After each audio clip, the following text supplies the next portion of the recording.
Okay, so we were looking at the solution to exercise 6.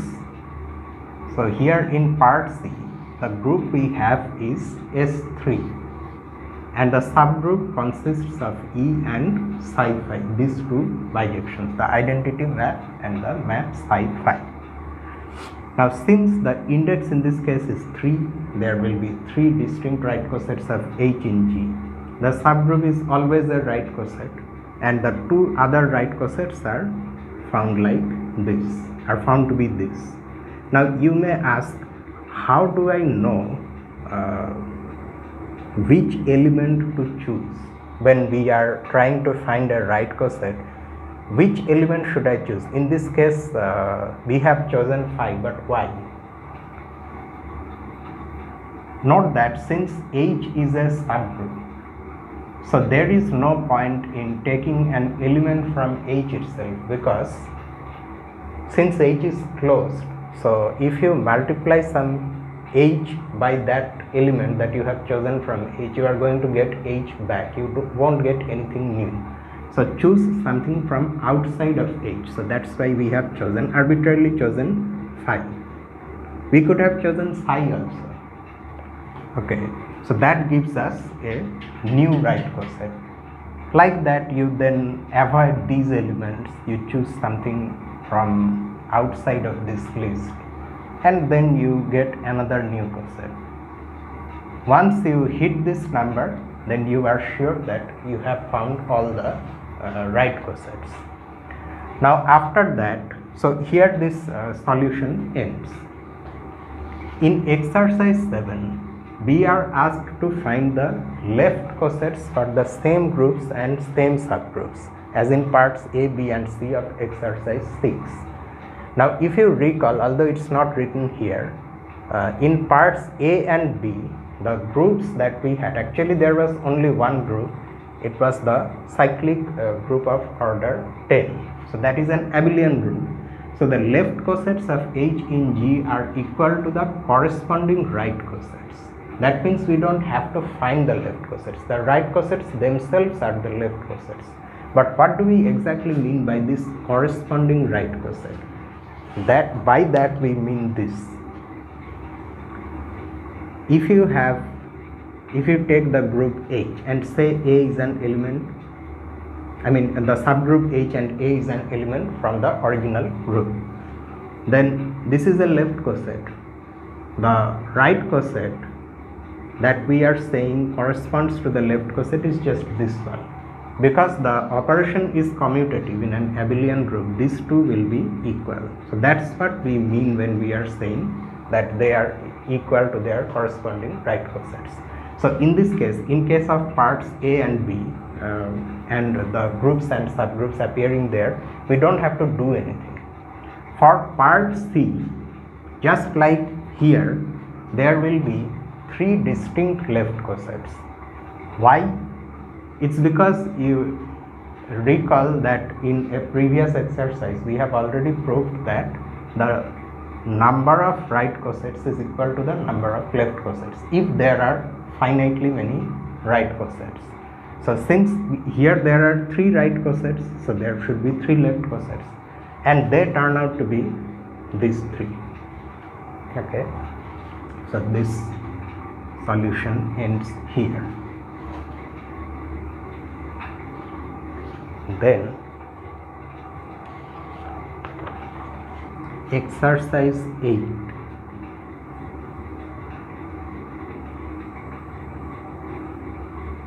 Exercise 8 also is about these things. If is every right coset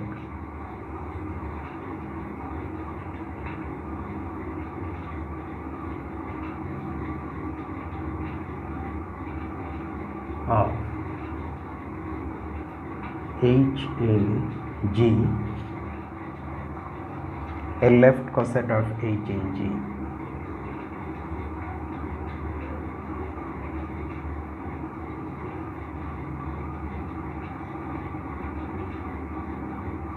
In exercise 6.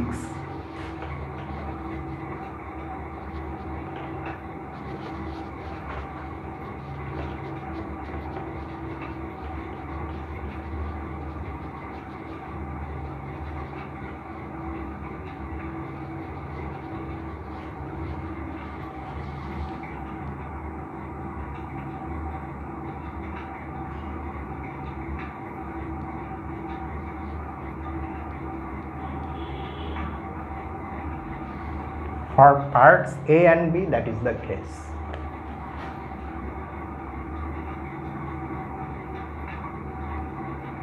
In parts A and B,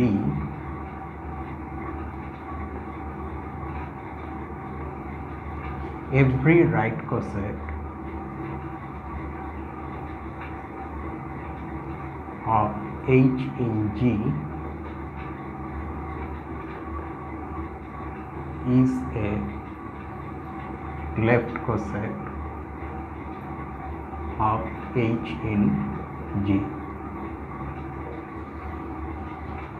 In part C, however, the only coset that is both a right coset and a left coset is the subgroup itself.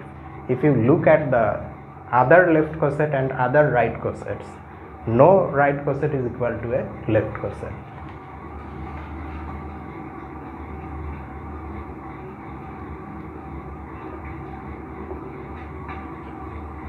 In part C, the only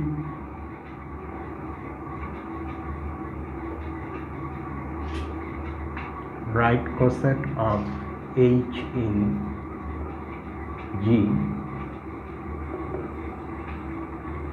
that is also a left coset of H in G is H.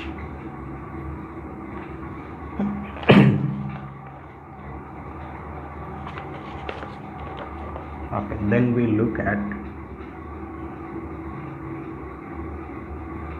exercise 9. Suppose that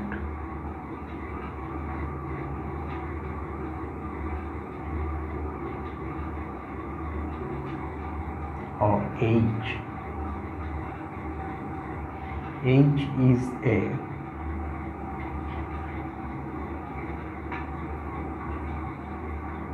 subgroup of G, of a group G, such that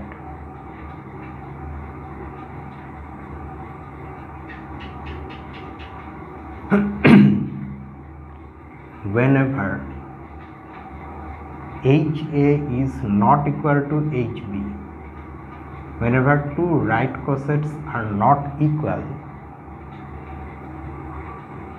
then the corresponding left cosets are also not equal. That is the property of this subgroup. Then prove that GH G inverse is contained in H for all G belonging to G. We have already come across this set. In exercise 4, we have proved that this is actually a subgroup of G.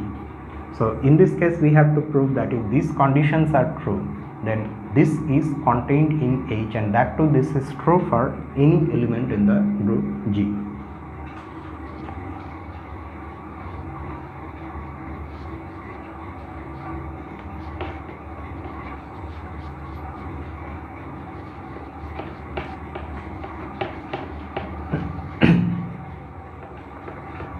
So it is one of those exercises where there is no immediate relationship between what's given, the hypothesis, and what we have to prove. So let us see what we can do.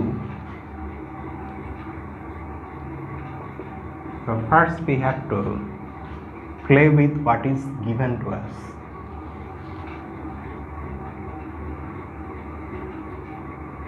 The hypothesis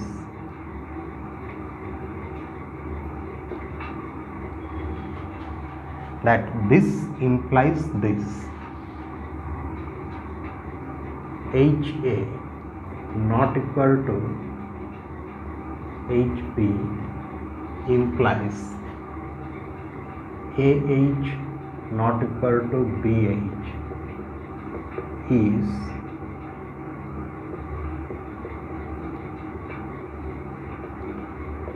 equivalent to the implication AH equal to BH implies HA is equal to HB. Why? That is because this implication is nothing but the contrapositive of the one above, where this statement implies this statement. Here, however, the negation of this statement implies the negation of this statement. So we already know that every implication is equivalent, logically equivalent to its contrapositive. So instead of working with these things, this implication, we can work with this implication. This further can be written in some other form. Okay. We now show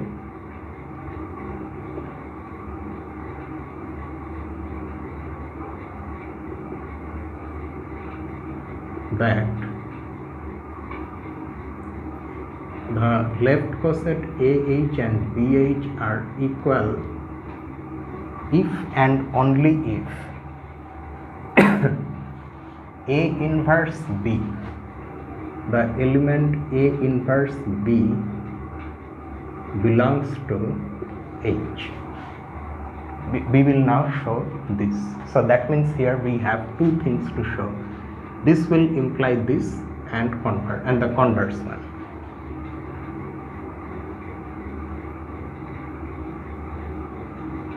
Assume AH is equal to BH. Then we have to prove that A inverse B belongs to H.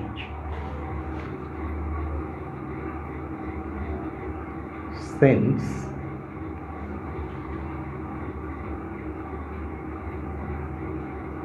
A inverse B, okay, fine. A inverse B will belong to H. Since B belongs to BH,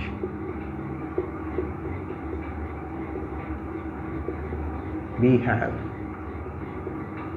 B belongs to AH. B belongs to BH, you obtain that by choosing the identity from H and considering the product BE, that gives us B.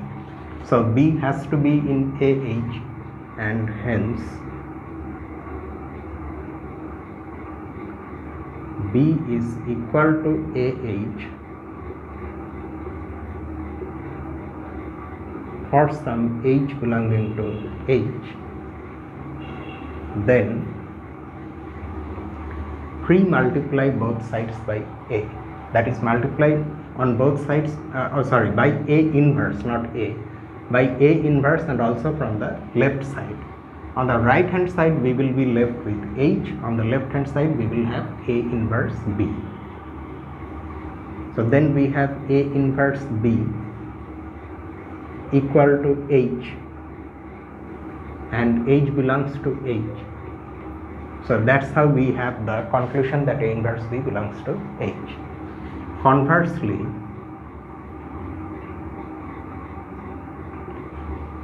assume A inverse B belongs to H.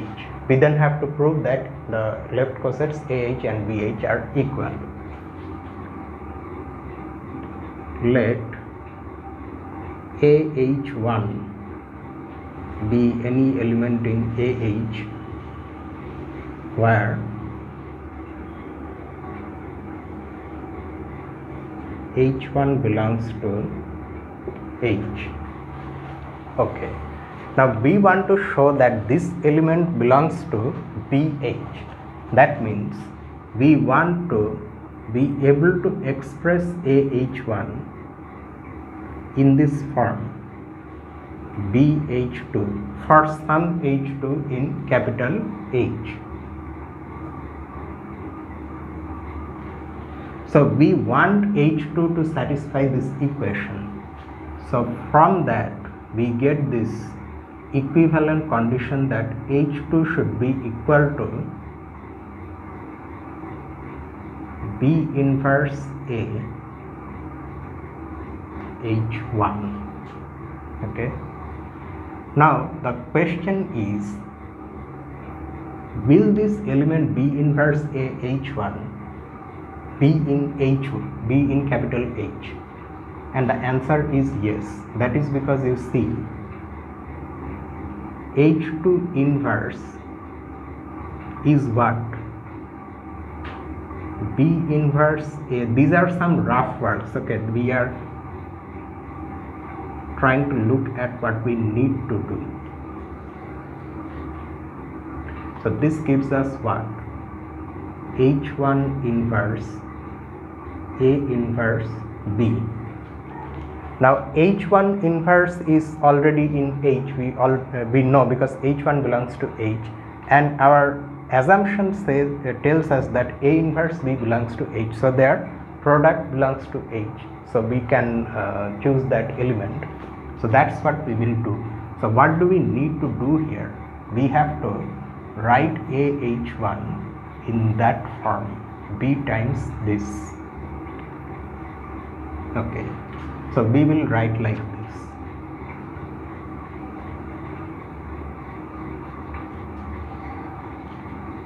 Note that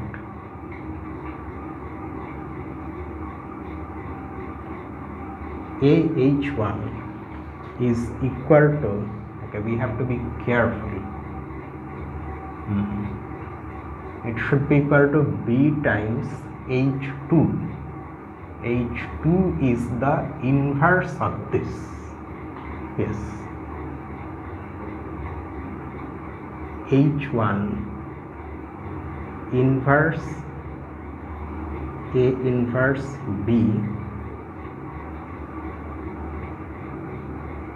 inverse.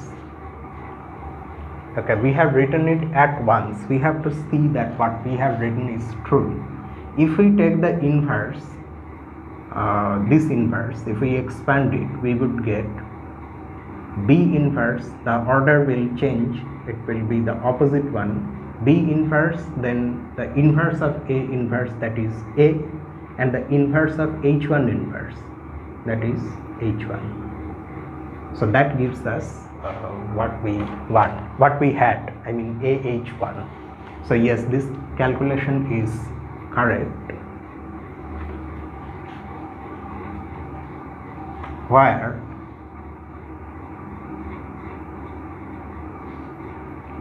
H1 inverse times A inverse B,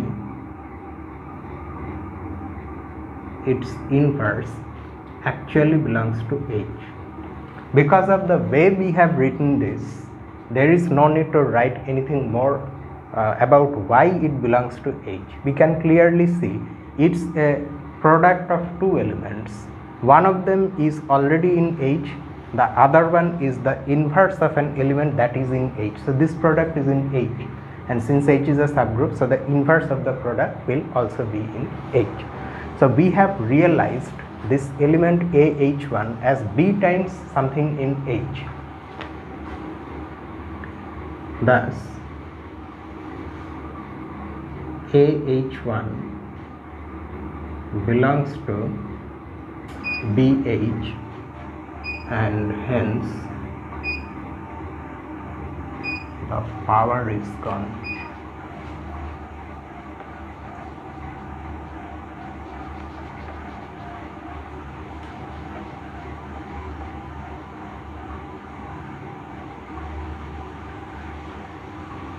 And hence the left coset AH is contained in the left coset BH. Since we are given that A inverse B is in H, this condition is equivalent to the condition that B inverse A, which is nothing but the inverse of A inverse B, belongs to H. Can you see that these two things are equivalent?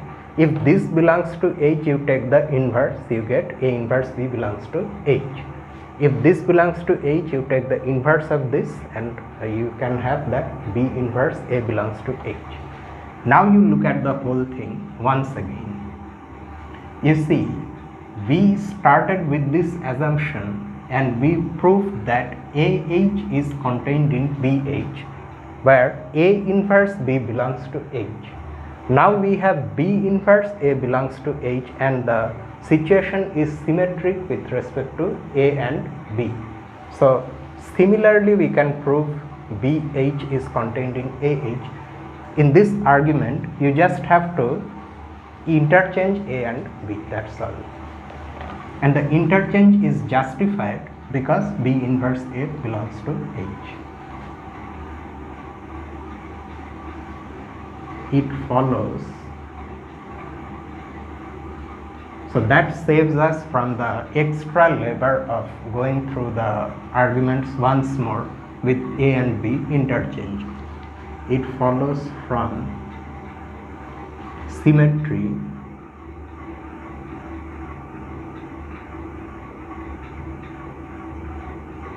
that BH is contained in AH. So AH is equal to BH. We have thus shown that not only is this implication true, that means if AH is equal to BH, then A inverse B belongs to H, but the converse is also true. One can similarly show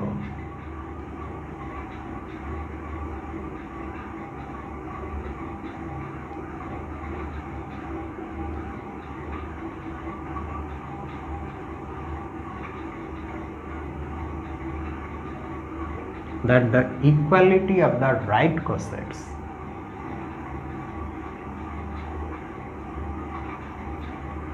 is equivalent to a similar belonging condition AB inverse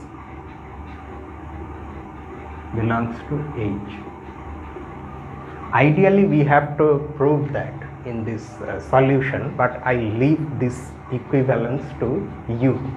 You can follow this one and proceed similarly to prove that these two things are equivalent. If one of them happens, then so does the other. So that means what? Because this is equivalent to this and this is equivalent to this. So in place of these statements, we can write the equivalent statements. Thus,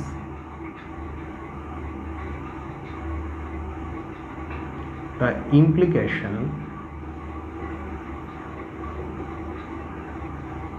AH equal to BH implies HA equal to HB is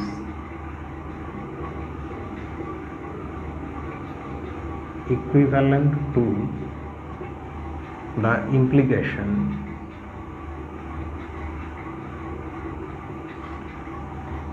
AH equal to BH. In its place we are going to write A inverse B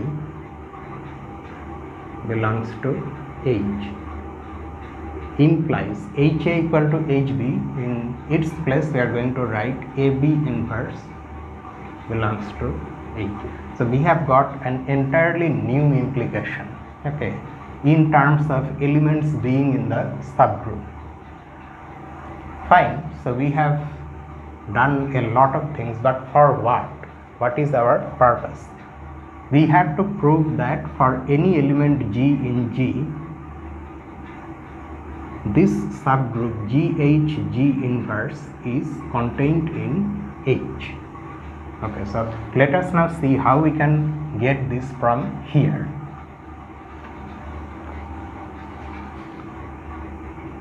Let G belonging to G be any element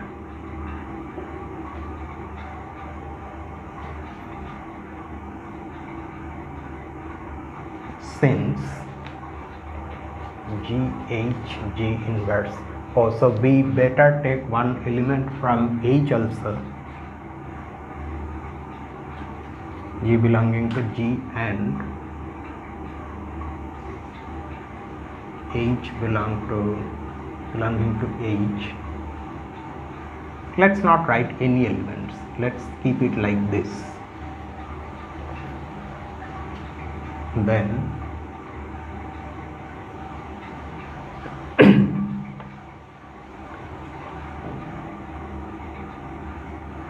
let us consider this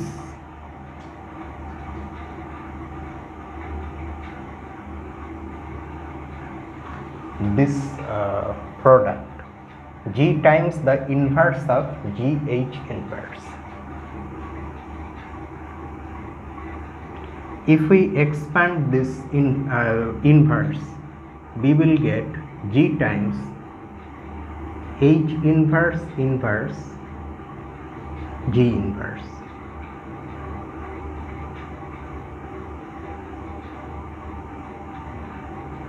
That means this gives us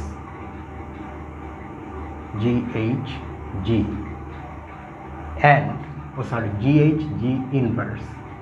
And what happens when we do the other thing? So this is AB inverse, okay, and what is the other condition? A inverse B.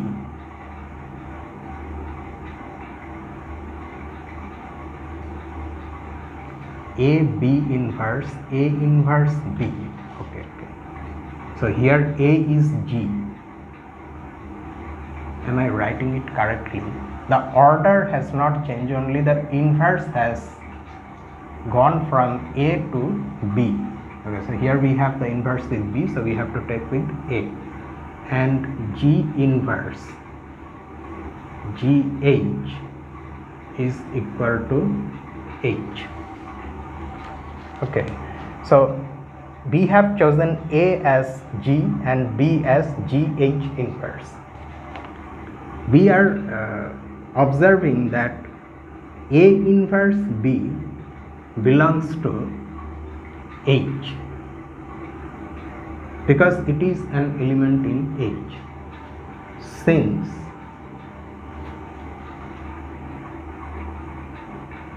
G inverse GH equal to H belongs to H, our implication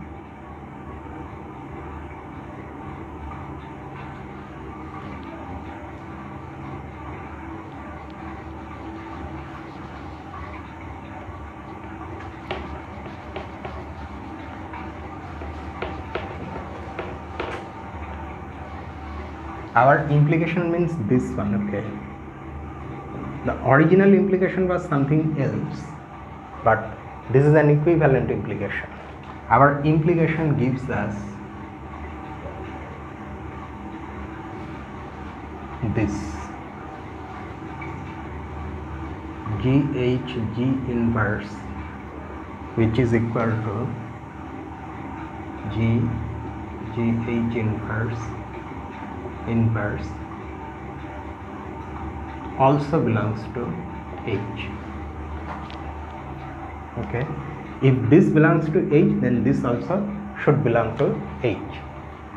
Hence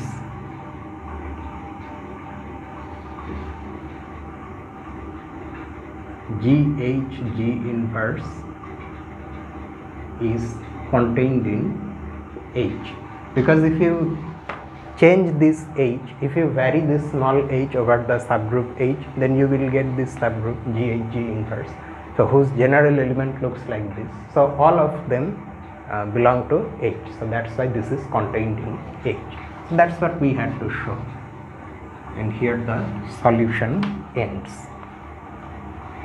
Okay, then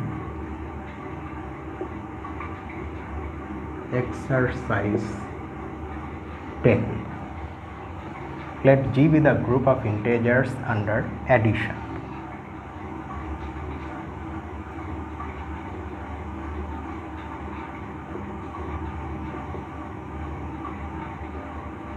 G be the group of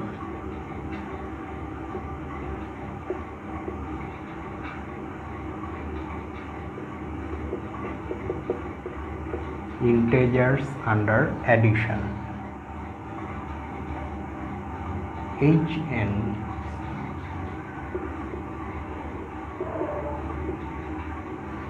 the subgroup of all multiples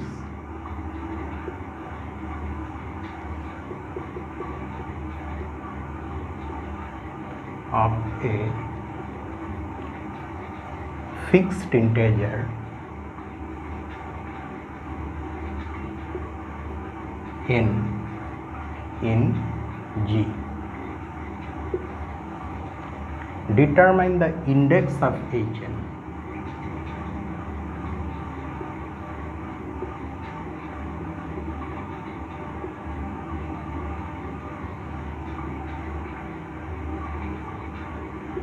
In G and write out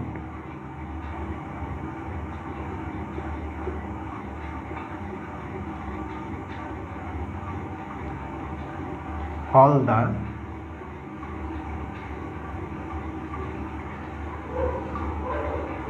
right cosets of Hn in G. So we already know that the integers form a group under ordinary addition of integers, and we also know that the integral multiples of a fixed integer, they form a subgroup in this group. So we have to find the index of such a subgroup in G, and we also have to find out all the right cosets.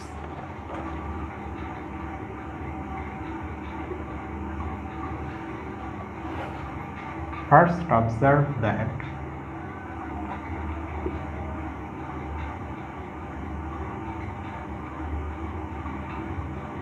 note that the n that we have here is any element in G. That means n is any integer. In particular, n can be 0 also. So we handle that case first. Observe that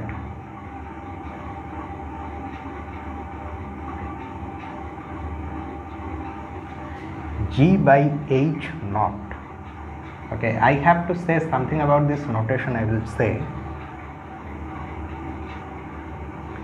this notation denotes it is the set of all distinct right cosets of H naught in G. That set is denoted by like this, G by H naught. Okay, G divided by H naught, or G slash H naught if you will.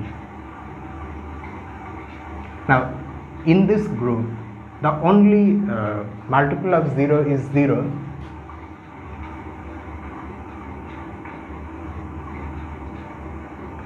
and the right cosets of in this case, however, the right and left cosets are identical because the group is abelian. If you try to find the right cosets, what should you do? You have to find all the multiples like this, but in this case, since the operation is addition, so what this really means is 0 plus n. Now by the definition of a right coset, this is nothing but 0 plus m, that is equal to m.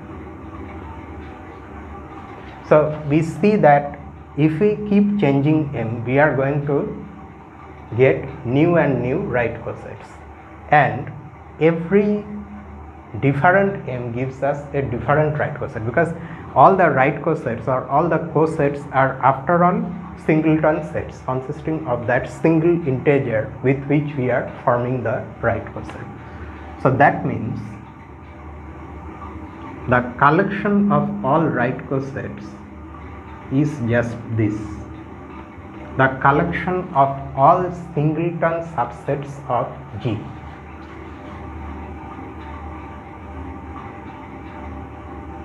And there are infinitely many such subsets.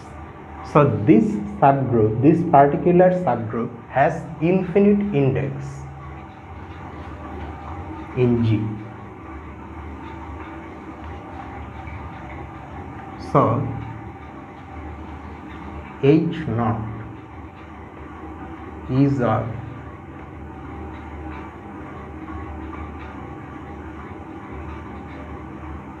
infinite index in G.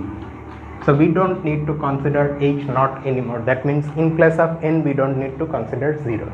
So we can assume n to be a non-zero integer. Now